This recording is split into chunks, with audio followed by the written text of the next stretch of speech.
Guys, हमने अभी personal pronouns के बारे में जाना। हमने जाना कि कौन से वर्ड जो हैं वो फर्स्ट पर्सन में आते हैं, कौन से वर्ड सेकंड पर्सन में आते हैं और कौन से थर्ड पर्सन में आते हैं। हमने ये भी जाना कि कौन से वर्ड सिंगुलर हैं, कौन से प्लूरल हैं। एक बार हम फिर से इनको रिवाइज़ कर लेते हैं। यहाँ पर आई सिंगुलर है और बी प्लूरल है। और यू जो है वो सिंगुलर और प्लूरल दोनों के साथ यूज होता है। और ही, सी, इट, नेम ये सभी सिंगुलर फॉर्म है और दे जो है वो प्लूरल है। हमने जाना कि आई और वी फर्स्ट पर्सन है, यू सेकंड पर्सन में आता है। ही, सी, इट, नेम और दे ये सभी थर्ड पर्सन में आते हैं। अभी मैं आपको एक बार और बता देती हूँ कि पर्सनल प्रोनाउन के ये सभी सब्जेक्टिव रूप हैं। अब इसके बाद हम इनके ऑब्जेक्टिव रूप देखेंगे। सब्जेक्टिव रूप में हम इस तरह से बोलते हैं कि मैं आऊँगा, मैं आ रहा था, मैं जा रहा था, मैं खा रहा था, एक्सेट्रा। गाइस, इनके ऑब्जेक्टिव रूप भी होते हैं जो कि पर्सनल प्रोनाउन की ही कैटेगरी में आते हैं। ऑब्जेक्टिव फॉर्म मतलब कि जो ऑब्जेक्ट की जगह यूज होते हैं। जैसे कि उसने मुझे बताया, तो यहाँ पर मुझे क्या है, मुझे ऑब्जेक्ट है और मुझे की इंग्लिश क्या होती है, मी। अभी हमने सीखे ऑब्जेक्टिव फॉर्म, सब्जेक्टिव फॉर्म। अभी हम आगे इनके ऑब्जेक्टिव फॉर्म देखेंगे। तो अब मैंने लिख दिए हैं ऑब्जेक्टिव फॉर्म और पर्सनल प्रोनाउन ये भी हैं, बट ये इनके ऑब्जेक्टिव रूप हैं और इन्हें भी हम एग्ज़ाम्पल के साथ सीखेंगे।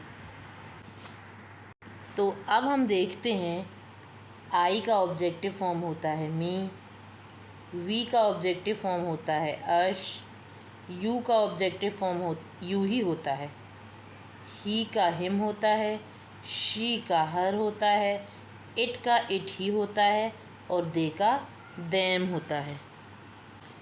और यहाँ पर हमने जाना कि यू और इट का ऑब्जेक्टिव फॉर्म सेम होता है। जो इसका सब्जेक्टिव फॉर्म है वही इसका ऑब्जेक्टिव फॉर्म भी है। इसका प्रोनाउंस होता है मी, ME, मी। और इसे हम पढ़ते हैं मुझे या मुझसे। अस को हम पढ़ेंगे हमें या हमसे। यू को हम हिंदी में कहेंगे तुम्हें या तुमसे। इसे हम आपको या आपके भी कह सकते हैं।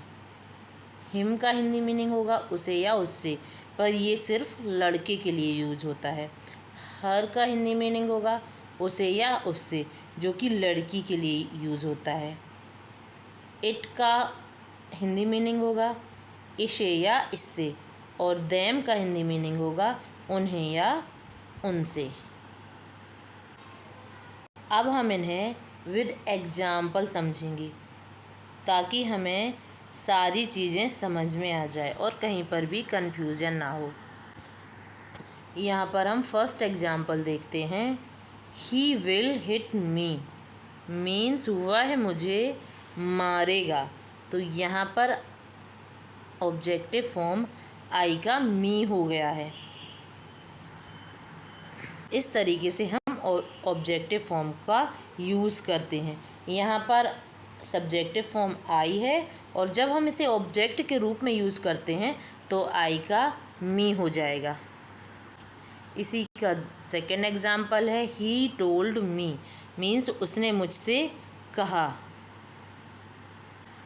अब यहाँ पर हम दूसरा देखते हैं।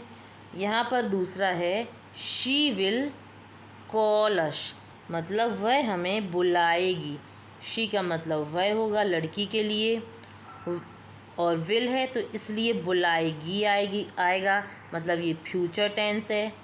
कॉल का मतलब बुलाना और वी का ऑब्जेक्टिव फॉर्म अश होगा, तो इसलिए हम इसे बोलेंगे वह हमें बुलाएगी। इसी का दूसरा एग्जाम्पल है दे विल विजिट अस। मतलब दे का मतलब होगा वे, विल है इसलिए फ्यूचर टेंस होगा, और अश वी का ऑब्जेक्टिव फॉर्म अश होगा। तो इसे हम कहेंगे वे हमसे मिलने आएंगे। दे विल विजिट अस, वे हमसे मिलने आएंगे।